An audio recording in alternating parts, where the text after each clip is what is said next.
this is Missy Grace. How are you doing? So today we're going to have a look at my collection of the basic and essential kitchen tools that is for the purpose and not take up too much space in your kitchen drawers. Let's have a look, shall we?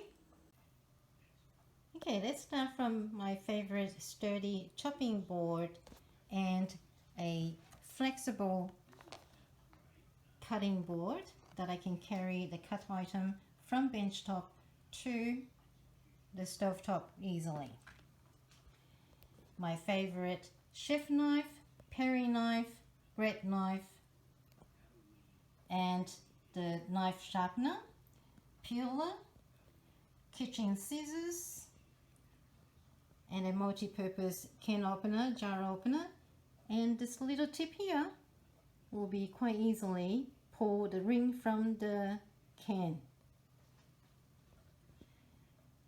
Measuring spoons, measuring cups, and this is my favorite to use to measure liquids. Citrus juicer,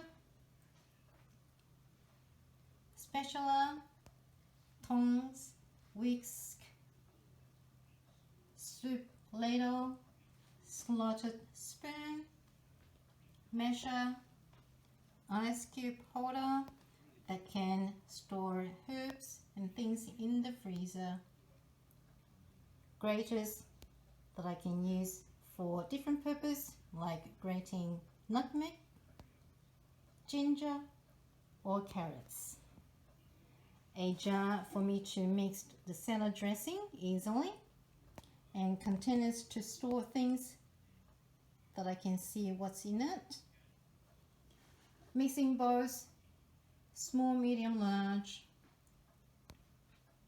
spoons for cooking,